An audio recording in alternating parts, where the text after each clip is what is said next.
All right, so get ready, because today we are diving deep into a world full of knights and dragons and hidden meanings, Edmund Spenser's The Faerie Queene.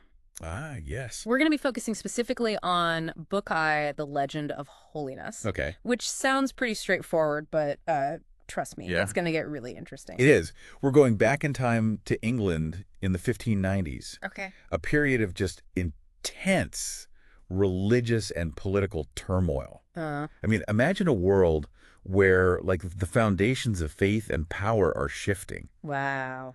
And Spencer drops this epic poem into the scene that acts as a kind of commentary on everything that's going on. It's like he knew he was writing something really complex. Right. He even wrote a letter Yeah. where he calls the poem a dark conceit Yeah. and admitted it wasn't going to be an easy read. Not at all, no. Yeah. He was using a technique called allegory. Okay. And it's not just about simple symbols. It's a Yeah. whole way of thinking, a Really? way of layering meaning upon meaning. Think of it this way. You're reading a story about a knight fighting a dragon, Hmm.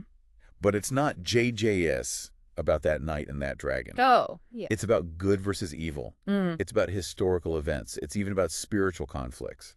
So it's like there's a puzzle box. Yes, And as a reader, you have to find the key to unlock all these hidden meanings. exactly. And the key is understanding the context. Okay.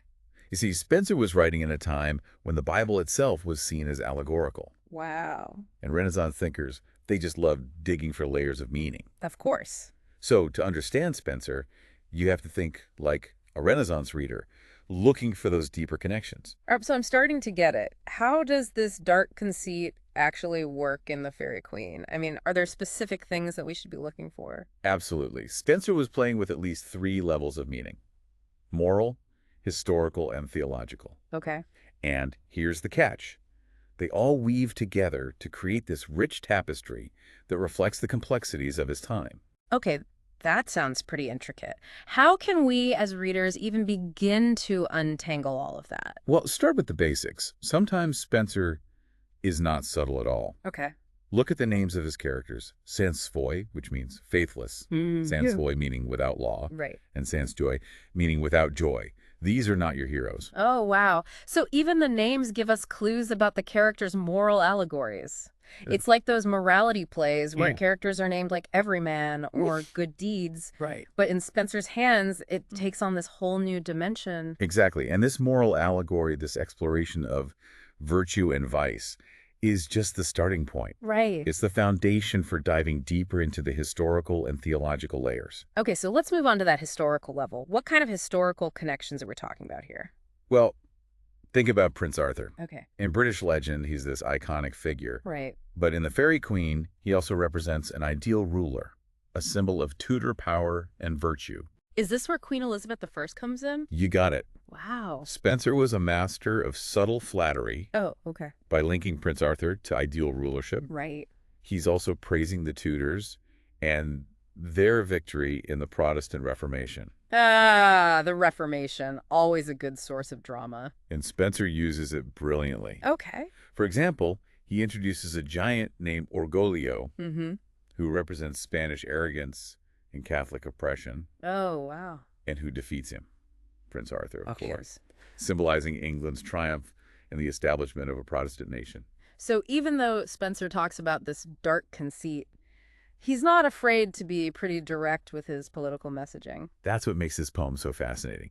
Yeah. He's weaving together these layers of meaning, sometimes subtly, sometimes overtly. Yeah, But it's never just one thing. right. He's constantly challenging the reader to think on multiple levels. Okay, so I'm starting to see how Spencer uses those historical allegories to celebrate his own time and the power of the Tudors. But you mentioned a third layer, Yes. theological allegory. Is this where things get really complex? You can say that. You have to remember, this was a time of just immense religious upheaval. Yeah, The Protestant Reformation was in full swing, right. and England itself was trying to navigate this really tricky path between its Catholic past and its Protestant future. Wow. Yeah. So how does Spencer handle all this religious tension in the Faerie Queene? Well, he doesn't shy away from it, that's for sure. He tackles some of the biggest theological debates of his time, especially in Book One, which focuses on holiness. We see this tension play out in the characters and their journeys, and it all comes to a head in Canto X, which is where we're headed next. Canto X. All right, I'm ready. Set the scene for us. Where are we in Red Cross's journey? And what kind of theological dilemmas is he facing? Okay, well, imagine you're Red Cross. You've faced trials, you've fought monsters, and you're about to confront the ultimate evil, the dragon that represents sin and destruction. But before you can do that, you need to prepare yourself spiritually. You need to understand what true holiness means. So you're sent to the House of Holiness, a place where you're supposed to learn about virtue, faith, and how to achieve spiritual purity. Sounds like a pretty straightforward path to righteousness, right? Yeah. Learn the rules, cleanse your soul, defeat the dragon. What could go wrong? But that's where Spenser throws us a curveball. How? The House of Holiness isn't as simple as it seems. In fact, it embodies the very theological conflict that was dividing England at the time. The debate between salvation through God's grace alone versus the importance of good works and rituals. Okay, so that's starting to sound familiar. Right. We talked about this earlier. This Yeah. was a key point of contention between Protestants and Catholics. Exactly. And Spenser brings that debate right into the House of Holiness. So on the one hand, you have characters like Fidelia and Speranza, representing faith and hope, embodying that Protestant ideal of relying on God's grace for salvation. So far, so good. It's like Holiness 101, right? Believe in God, trust in his grace, and you're on the right path. But then Spenser introduces Celia, Okay. the matron of the house, who emphasizes prayer, penance, and good deeds. Okay. She even practices bidding her beads, What's that? which is reciting prayers with rosary beads, a distinctly Catholic practice. Oh, wow. Suddenly the picture gets a lot more complicated. Wait a minute. So is Spenser suggesting that good works are necessary for salvation after all? Isn't that contradicting the Protestant emphasis on grace alone? That's the million-dollar question. Right. And it's one that scholars have been debating for centuries. Wow. Was Spenser intentionally muddying the waters? Was he questioning the Protestant doctrine?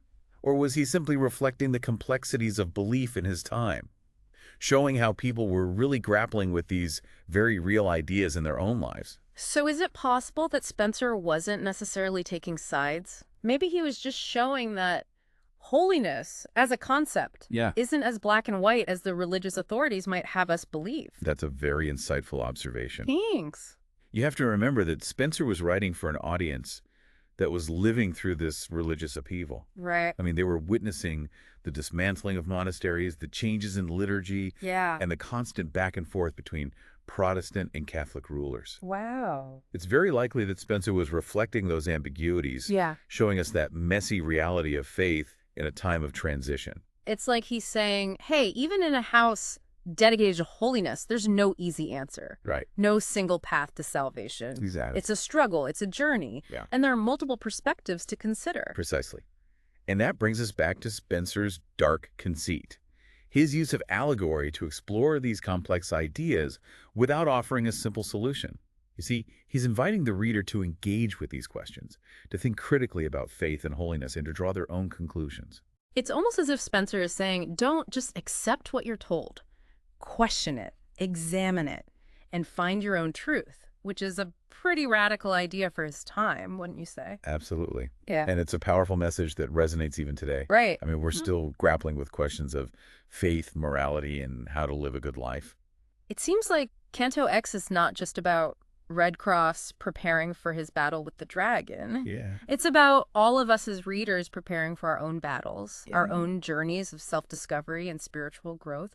And Spenser is giving us the tools through his allegory to navigate those challenges with a critical and open mind. It's amazing to think that a poem written over 400 years ago can still speak to us so powerfully today. But I have to admit, sometimes it feels like the Faerie Queene is speaking in a language I barely understand. Oh, yeah. All those allegories, the archaic words. It can be a bit overwhelming even for someone who loves literature. I hear you. It's definitely a challenging read, and I don't think anyone expects to grasp every nuance on the first try. But here's the thing. Even if you don't understand every single allegory or allusion, Right. the very act of engaging with the text is what matters most. So it's more about the journey than the destination. Exactly. It's about training your mind to look for those layers of meaning, to ask questions, Yeah. and to make connections. Think of it like a mental workout. The more you push yourself, the stronger your critical thinking skills become. I like that analogy. It's not about getting all the right answers. Right. It's about developing those mental muscles. Yes. That ability to see beyond the surface and into the heart of things. And that's a skill that's incredibly valuable, not just for understanding literature, but for navigating the complexities of our own world. Absolutely. Remember, Spenser was writing in a time when people were bombarded with propaganda, religious debates, and political spin. They had to learn how to decipher those messages. Right. To figure out who to trust and what to believe. Wow. And those skills are just as relevant today, wouldn't you say? More than ever, I think. We're inundated with information from all directions. News, advertising, social media. Oh, absolutely. It's like we're living in our own version of the Faerie Queene. Yes. Surrounded by symbols and hidden agendas. Exactly. So how can we use Spenser's dark conceit, his mastery of allegory, to become more critical consumers of information in our own lives? Well, start by asking questions. Who's creating this message? What's their motivation? What are they trying to persuade me to believe? So it's like we need to become detectives, looking for clues and hidden meanings. Exactly. And just like a detective, you have to look for patterns, connect the dots, and be wary of red herrings. You see, Spenser teaches us that things are rarely what they seem, and there's often more to the story than meets the eye. So by understanding how Spenser uses allegory to explore the complexities of his time, we can learn to apply those same skills to our own time. Absolutely. Right. We can start to see the allegory in everything, from political speeches to advertising campaigns to the latest viral trend on social media. That's the power of literature. It gives us a framework for understanding the world, for deciphering the messages that surround us, and for becoming more informed, engaged citizens. And the Faerie Queene, despite its challenges, is a masterpiece of allegorical storytelling that can help us do just that. Okay, I'm feeling inspired. I might even dust off my copy of the Faerie Queene and give it another try. And for our listeners out there, if you're feeling adventurous, I challenge you to join me. It might be a challenging journey, but it's one that will enrich your mind and perhaps even change the way you see the world. And remember, don't be afraid to get lost in the journey. Yeah. Ask questions, make connections, and let the poem spark your own thoughts and interpretations. After all, that's what Spenser would have wanted. Beautifully said. So as we wrap up this deep dive into the Faerie Queene, let's leave our listeners with one final provocative thought. Okay. If this epic poem is ultimately about holiness, what does that even mean to us today in the 21st century? Is it about individual virtue, social justice, spiritual enlightenment, finding your purpose? Or maybe it's about all of those things and more. Maybe holiness, in Spenser's grand vision, is about the ongoing quest for meaning. Yeah. Constant struggle to become better versions of ourselves, both individually and as a society. And that's a quest that's worth embarking on no matter what century you live in. I couldn't agree more. So, dear listeners, go forth and ponder the mysteries of the Faerie Queene. Yes. And who knows, you might just discover some hidden truths about yourselves along the way. You might. And hey, maybe we'll revisit this epic poem in a future deep dive. Until then, keep exploring, keep questioning, and as always, keep learning.